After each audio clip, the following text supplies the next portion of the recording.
Hey Dungebags, what's going on? It's LandonRemixes here, and welcome to the year-end wrap-up edition of Rapid Fire Reviews, the series where I talk about albums and EPs that I didn't really get time to talk about. And this one I really slacked on. It was originally just supposed to have 5 albums and EPs on it, and it ended up becoming a collection of albums and EPs that I missed in basically all of November and December, so it's going to have quite a bit of albums and EPs, probably the biggest one yet, even outside of the one that I called the biggest RFR yet. I think this one has slightly more. 19 of them to be exact, and there was originally going to be 20, but I decided to cut out Hourglass by Mako because I really want to do a full review of that, and then that's probably going to come out in the next week, probably as a filler between the top 10 EPs video and the top 10 albums of the year video, so look forward to that full review.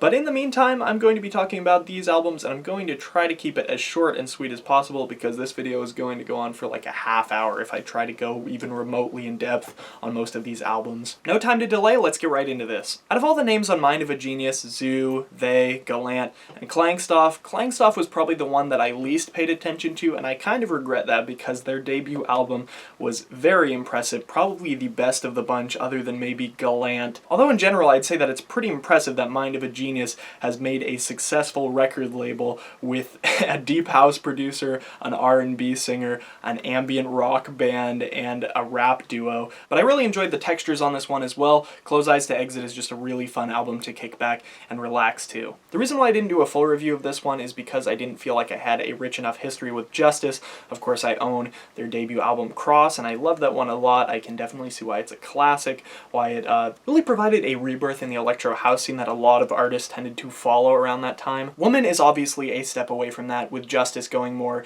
into their disco roots, and people are either going to like that or dislike it. I thought there was a lot of really rich material on this. I wouldn't like to compare this project too much with Cross just because they're two very different sounds, but I can obviously see why some people are going to dislike the sounds on this. I enjoyed a lot of the content. I didn't enjoy a lot of the content. This album probably only served as a slight letdown to me, and that's only because my blog hyped it up way too much. I've voiced before my disinterest in dubstep producers doing full albums and EPs, but I feel like Zeds Dead provided one of the better ones that I've heard probably in the history of the genre. With their last EP, they took a heavy step away from dubstep, kind of going into the future house sound, obviously still influenced by their early dubstep sound, but I feel like they kind of went back to that sound with this album, and I enjoyed a lot of the content on it. Thought this album was really well-rounded. I wouldn't say this EP was a direct disappointment to me, but I can definitely say I was disinterested in a large portion of this EP. It started off really great, a couple of really great songs, like the intro, Coda, as well as the lead single on this EP, Say It. In general, I just feel like this EP lacked the strong diversity that a lot of Echo's previous singles had before this EP came out, which served to make this EP, in my opinion, one of the more boring ones that Seeking Blue has put out this year. Jane XO is a new emerging artist on the scene, kind of reminds me of like a higher quality female version of Marshmello that can actually sing, so obviously I'd probably prefer her music over his for the most part. I mean, this EP is composed of a lot of the singles you've probably already heard, so nothing really surprising on this, but I think it's a solid collection of work. I especially like the Danik collaboration, a very different sound for him. Comes completely unexpected out of left field for this track, but solid work. I'd say this EP is pretty good. This album hits me in a strangely similar place to Encore by DJ Snake, except I almost feel like GTA threw away the sound that made them original in the first place. A lot of this album is kind of, I wouldn't say necessarily generic future-based, but they're kind of just pulling pieces of what's popular in the EDM scene right now, which made it to be pretty bland, standard EDM album of 2016 because a lot of people have put out content like this. Same deal with this one, except it's more on the melodic dubstep side of things. Except I never really liked Adventure Club's music to begin with, so strangely enough, this album actually felt like a step up for me. Moderately disappointing follow-up to Queen of the Clouds, an album that made my top 10 albums of 2014 list. The production on this one is pretty flat all the way around, although I can say I loved Cool Girl. Probably the worst part about it, though, is on the lyrical side of things, it's much less playful and more just over-the-top sexual, which I just wasn't a big fan of. Hands down my favorite work from Varien yet. Thought this one was a lot more thematic and cohesive than his debut album, The Ancient and Arcane. A lot of really spooky elements to this too, including some sung hymns, which made this one the perfect Halloween release. Actually, a surprisingly solid EP from Koven. Wasn't a big fan of their Monster Cat debut, Silence. I thought it was mega cheesy, so I kind of ignored them after that point, and I kind of regretted it because when I sat down to listen to this thing, I was pleasantly surprised at the content on it. In fact, the first track on the album is probably one of my favorite dubstep tracks of the entire year, arguably. That one's Telling Me, of course, and I was also very much so a fan of Breathing Me In. This is the point of the video where I was supposed to talk about AU5's Freefall EP with Christina Soto, and I completely spaced it while filming the video, but I wanted to keep the same amount of albums and EPs in it, so I decided while I was editing, I'd talk about it a little. Typical solid production by AU5, nothing too surprising in that department, but I really was not impressed with the vocal performances on this EP, which kinda killed it for me. That's basically all I have to say about it. I still don't know what to think about dubs because I don't know how much work they actually put into their music, considering they got a credit on Gold Skies just for singing 2 lines on it.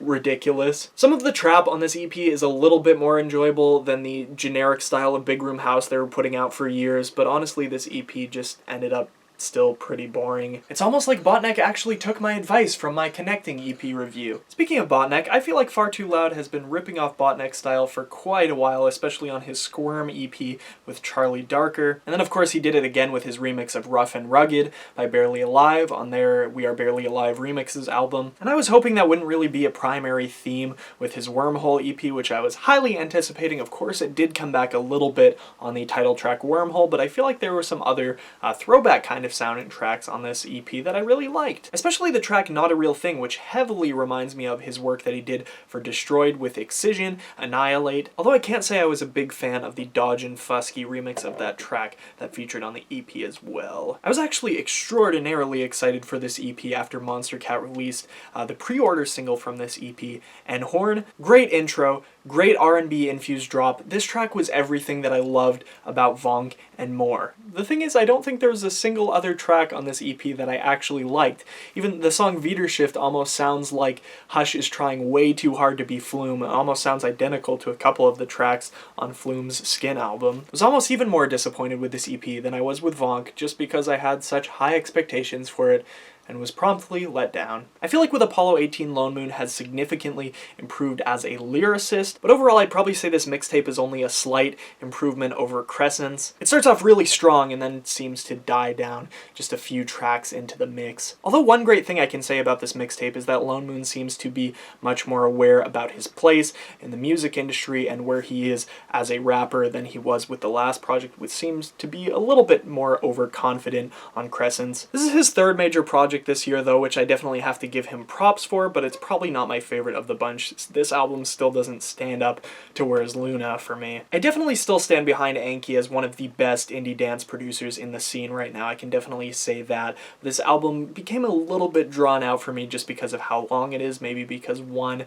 was so much shorter. I mean, it was a long EP, but it was a shorter project in general, so it was much easier to get lost in the sound when it was a little bit shorter. This project is a little bit harder to get into as a longer project, but I can definitely say there were a lot of really great tracks on it regardless. The 2014 Porter Robinson influence is very much still there, but Anki does step into a lot of new territory that's very respectable with this album. A lot of really great remixes on this album, and the vocals on a lot of these tracks almost sound even clearer and more crisp than they were on the original album, although I can definitely say that probably none of these remixes really come close to touching what the original brought in terms of beauty, production, everything. I think Illenium in general, his productions just can't be matched. Dabin, Synchronize, and Mr. Fiji Ouija are arguably the only ones in here, in my opinion, that really came close to the quality that the originals brought. I didn't love a lot of the remixes on this one other than those. Another kind of half-baked project from Datsik, although I feel like this one did have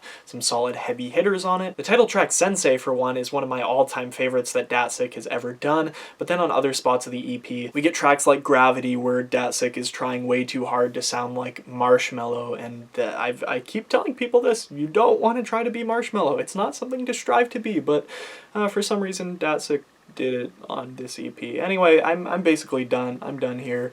There's no more albums, EPs to talk about. Like I said, look forward to that Mako review coming out very soon. Other than that, I think I'm going to have the Spotify links for all of these albums and EPs in the description if you guys want to check any of them out. Definitely some great ones in there. Like I said, Varien was definitely a stick out. May or may not be included in my top 10 EPs list, which I haven't really figured out yet completely, but it may be in there, so look forward to that video. That should be the next video coming out after this one. Anyway, I hope you guys enjoyed this edition of Rapid Fire Reviews. I'm LandonRemixes, and I'll see you guys later. Peace.